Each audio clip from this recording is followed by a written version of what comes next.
topik kita hari ini. Saya share screen dulu ya.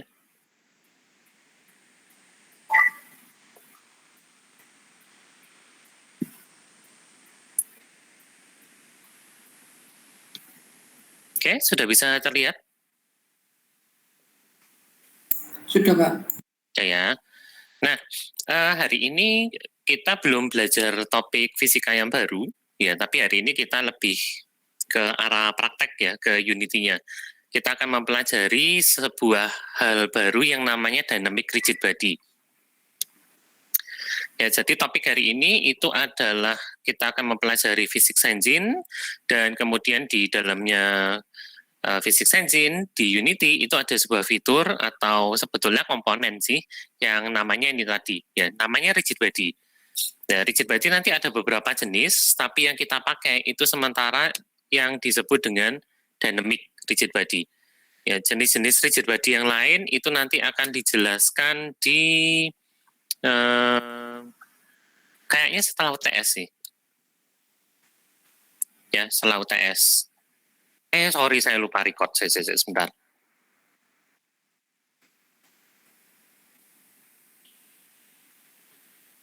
Oke, saya kayaknya harus ulang dari awal nih. Tidak apa-apa ya.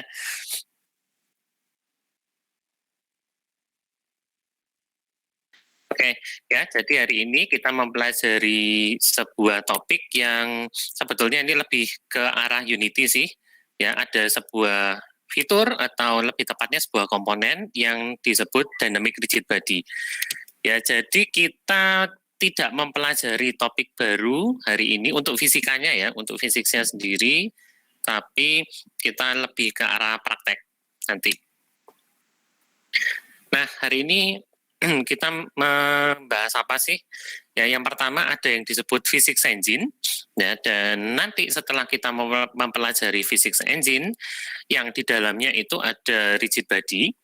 Ya, untuk sekarang kita akan menggunakan yang disebut dynamic rigid body. Sebetulnya ada beberapa jenis untuk untuk rigid body itu ada beberapa jenis. Ya, tapi yang kita gunakan sekarang adalah yang disebut dynamic rigid body. Ya, kita akan sebut sebagai rigid body aja untuk saat ini ya, sampai nanti akhirnya kita belajar jenis-jenis yang lain.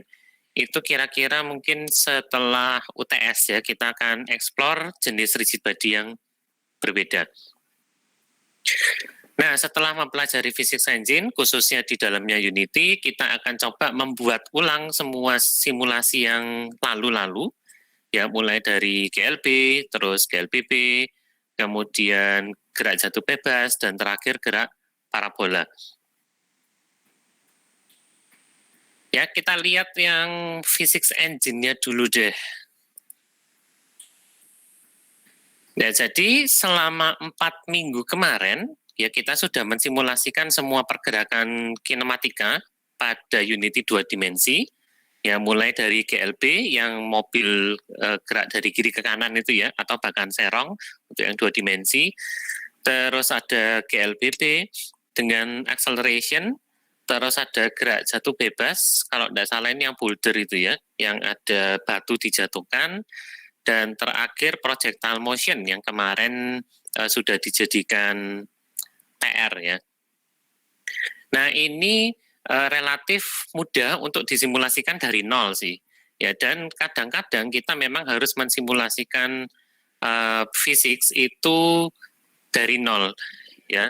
Entah karena nanti ada sebuah fitur yang tidak bekerja dengan baik menggunakan physics engine sehingga kita harus mensimulasikan secara manual ya, makanya 4 minggu kemarin kita simulasinya betul-betul manual ya, tidak menggunakan fitur yang sudah disediakan Unity ya.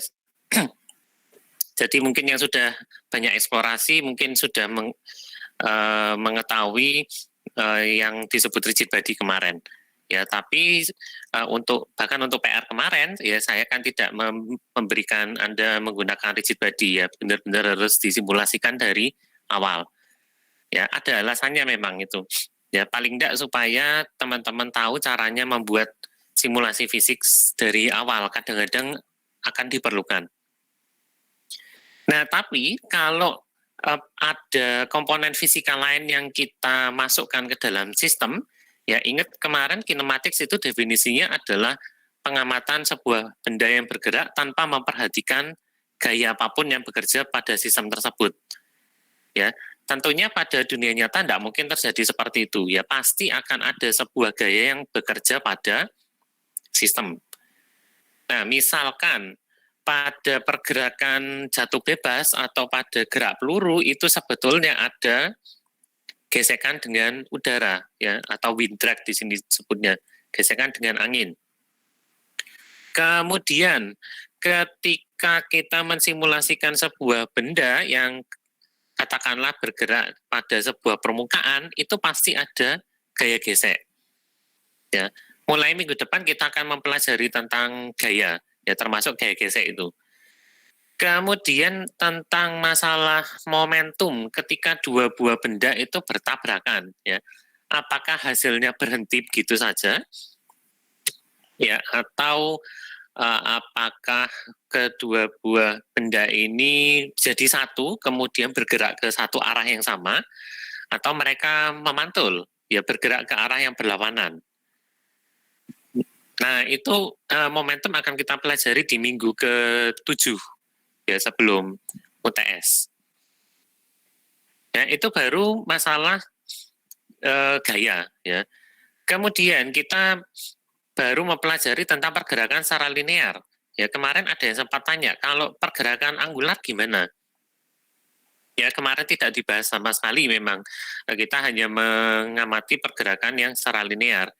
Ya, pergerakan angular rumusnya sebetulnya mirip-mirip, tapi sekarang kita berurusan dengan rotasi. Ya, cara menganimasikannya seperti apa? Belum lagi kalau misalkan ada energi nih, ya energi kita tidak bahas sih di PWA ini, ya tapi kalau teman-teman ingat di kelas fisika dulu ya ada energi kinetik untuk benda yang bergerak, kemudian ada energi potensial juga, belum mungkin ada energi apa ya namanya, energi potensial pegas atau yang lain lah ya. Kemudian gimana caranya kita mensimulasikan hukum kekekalan energi ya dan segala macam hal itu. Ya, maka perlahan-lahan simulasi kita itu akan menjadi semakin rumit ya, semakin banyak yang harus dipertimbangkan sehingga semakin banyak juga code yang harus dibuat. Nah, apakah tidak ada cara lain untuk ini? Ya, tentunya ada. Ya, selagi perkembangan teknologi itu semakin pesat dan semakin matang, ya sekarang kita ini sudah dimanjakan lah ya, sudah dimanjakan dengan berbagai kumpulan metode, atau fungsi-fungsi fisika yang bisa membantu kita untuk mensimulasikan bagaimana sebuah benda itu bekerja di dunia nyata. Ya, dengan mensimulasikan semua sistem fisika atau hukum fisika yang berlaku. Nah, ini disebut physics engine. Physics engine ini sekarang sudah jadi standar pada game engine manapun, dia pasti punya, Unity termasuk. Jadi misalkan game engine yang lain itu ada Unreal mungkin, ya yang teman-teman sering dengar ya, Unreal Engine. Lalu untuk 2 dimensi mungkin ada Game Maker Studio, kemudian ada lagi Construct, ya lalu yang open source Godot dan lain-lain ya. Mereka pasti punya yang namanya physics engine. Ya, kalau game engine tidak punya physics engine, dia tidak akan mudah untuk digunakan. Ya, untuk membuat pergerakan objek serealistis mungkin kita butuh yang namanya ini physics engine. Nah, tapi ada perbedaan mendasar antara physics pada game dengan physics di dunia nyata atau pada software-software yang lain ya, software untuk simulasi misalkan, itu ada perbedaan. Ya, kalau teman-teman ingat dari minggu pertama kita sudah pernah membahas bahwa physics pada game itu dilakukan secara real time. Ya, dan salah satu keunggulannya itu adalah untuk real time physics engine itu cepat. Ya, kenapa? Karena game itu harus bisa dijalankan secepat mungkin. Ya, tentunya kan tidak ada pemain yang kepingin menunggu, ya, misalkan playernya atau avatarnya itu mau melompat. Ya, mau melompat dia tekan spasi. Lalu kemudian dia harus nunggu selama beberapa detik untuk gamenya harus menghitung simulasinya segala macam, baru katakanlah 5 detik kemudian simulasinya muncul, ya, avatarnya baru melompat. Ya, bayangkan kalau ini terjadi di game yang sifatnya kompetitif, ya, misalkan di Call of Duty atau Battle Royale, ya, yang lain. Ya, kalau gamenya tidak responsif, ya siapa yang suka main itu, ya kan? Nah, maka physics engine pada game engine itu dibuat dengan tujuan yang agak berbeda dengan keperluan yang lain. Ya, kalau keperluannya itu untuk game, maka tujuannya adalah menciptakan sistem atau simulasi fisika yang semirip mungkin dengan dunia nyata. Ya, tidak sama persis, hanya pendekatan aja. Ya, maka nanti beberapa simulasi pada physics engine itu tidak selalu sesuai dengan hukum-hukum fisika yang berlaku. Ya, sebagai contoh, ya kalau di sini diberi contoh pada beberapa game, ya misalkan ada game platformer, entah 2 dimensi atau 3 dimensi, ya pemain itu bisa melakukan yang namanya double jump. Ya, jadi setelah lompat, kemudian pada waktu masih di udara, dia bisa lompat sekali lagi. Ya, padahal di bawahnya avatarnya pemain itu tidak ada apa-apa yang bisa dijadikan pijakan. Ya, kalau kita di dunia nyata mencoba double jump pasti tidak bisa. Ya, selalu kita harus membutuhkan pijakan. Kenapa? Karena untuk melompat itu kan kita butuh gaya ke arah atas. Ya, gaya ke arah atas itu kita dapat dari, ya ini sebetulnya topik bahasan minggu depan, ya.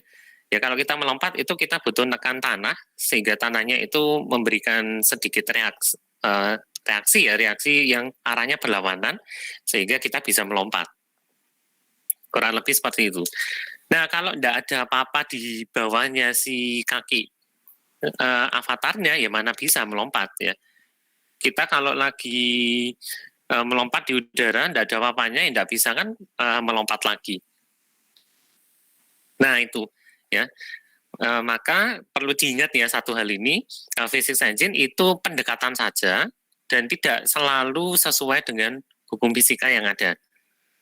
Ya, ini perlu diperhatikan. Jadi, kalau kapan-kapan misalkan teman-teman diminta untuk membuat simulasi fisika, misalnya untuk pembelajaran, ya perlu dicek nanti ketika menggunakan physics engine, apakah hasilnya itu betul-betul sama dengan yang didapatkan dari hasil perhitungan atau di dunia nyata. Ya, ada kemungkinan beda. Nah, kemudian karena kita menggunakan Unity, lalu pertanyaannya, apakah Unity itu punya physics engine? Ya, jawabannya iya, pasti punya. Ya, bahkan pada Unity itu kita punya 4 physics engine sebetulnya. Ya, tergantung dari jenis gamenya.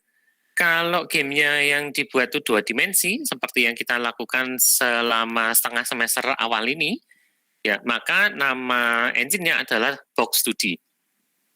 Ya, nanti informasi lebih lanjut tentang masing-masing engine ini sudah diberikan. Teman-teman kalau tertarik bisa baca lebih lanjut, ya.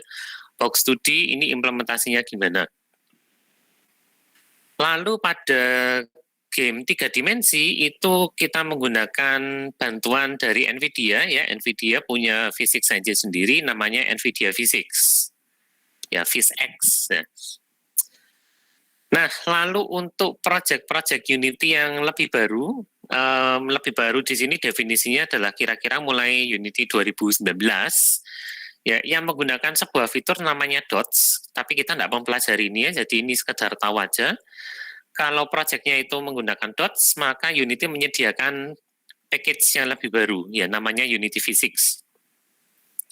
Ya, dan baru-baru ini aja, kalau tidak salah mulai 19 atau 20, saya tidak ingat persisnya, ya, Unity mulai mendukung sebuah physics engine yang sebetulnya ini sudah lama sekali.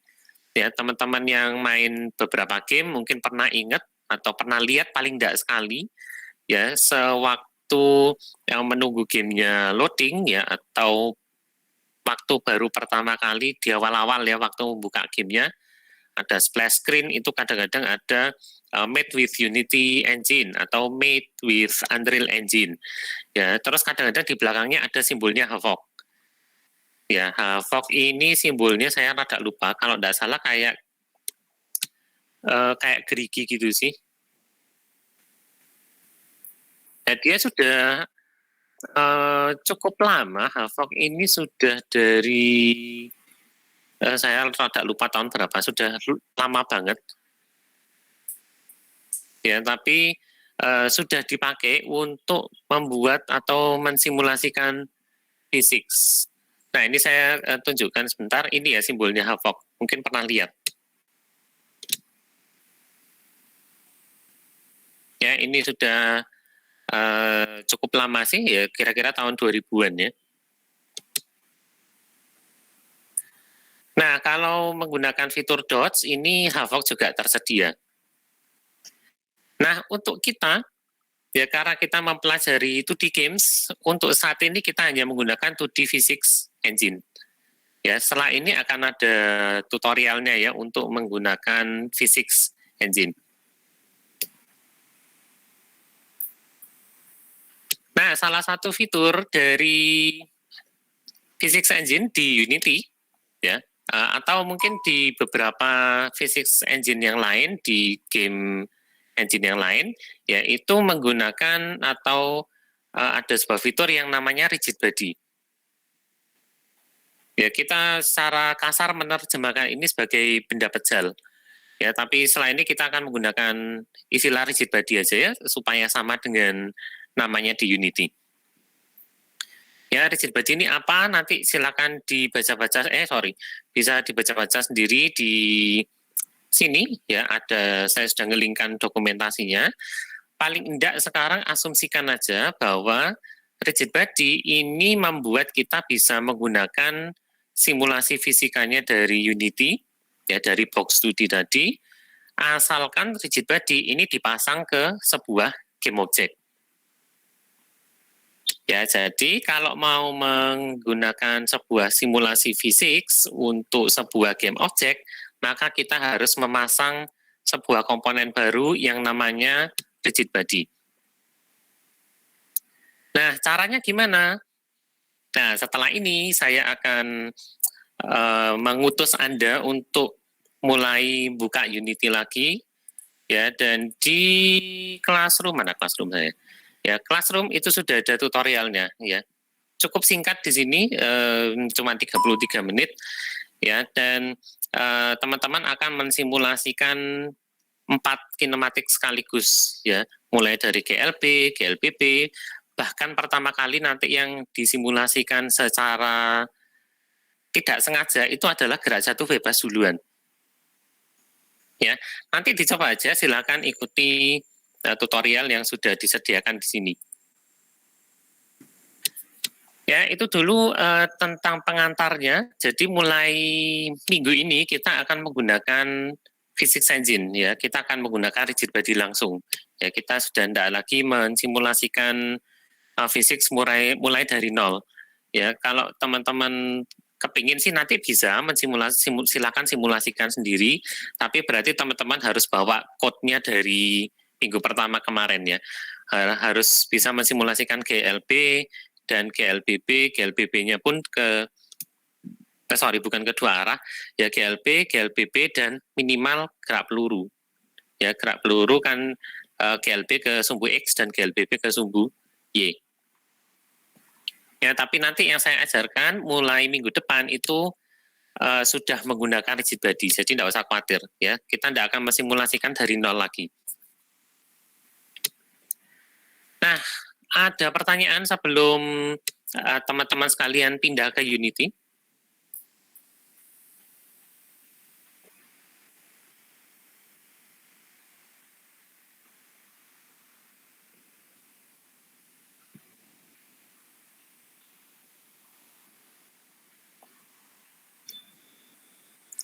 Ya mungkin tidak ada ya, karena ini cuman pengantar aja memang, tidak perlu dihafalkan juga, tidak keluar di ujian ya, pokoknya ini cukup sekedar tahu aja ya, sekedar tahu bahwa Unity itu punya physics engine ya, tapi perlu diingat physics engine ini hanya pendekatan ya, bisa jadi hasilnya berbeda dengan kondisi atau simulasi fisika yang sebenarnya. Ya, yang penting target dari physics engine di Unity itu adalah membuat pergerakan benda yang semirip mungkin dengan atau senyata mungkin dengan keadaan aslinya. Ya, dengan masih mengikuti hukum-hukum fisika yang berlaku, tapi ada beberapa pendekatan yang dilakukan. Ya, nanti silakan dicoba ya setelah ini ya menggunakan rigid body, lalu bandingkan dengan hasilnya kemarin, sama enggak? Ya, itu nanti saya serahkan ke teman-teman sendiri untuk dicoba ya secara mandiri. Bandingkan hasilnya antara simulasi yang sudah kita buat manual dan yang dibuat menggunakan rigid body.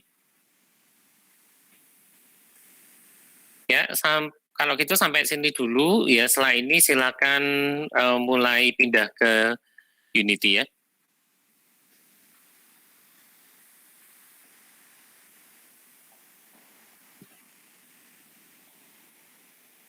Ya, sama seperti biasa, saya akan tetap standby di sini, di Meet sampai nanti kira-kira jam, karena ini mestinya cepat sih. Ya, kalau ada yang lihat slide-nya cuma sedikit, dan sudah ada, sudah ada semua yang harus dikerjakan apa, ya, dan sebetulnya menggunakan rigid body ini mudah. Ya, makanya ini slide-nya cukup sedikit. Ya, silakan dicoba aja.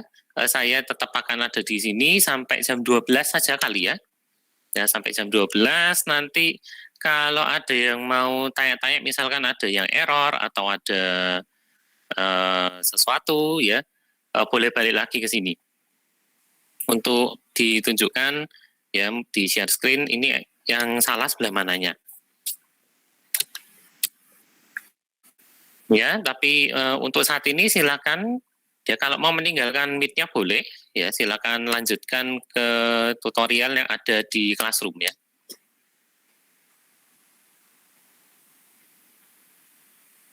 Terima kasih, Pak. Ya, Terima kasih, Pak. ya, sama-sama. Terima kasih, Pak. Terima kasih, Pak. Terima kasih, Pak.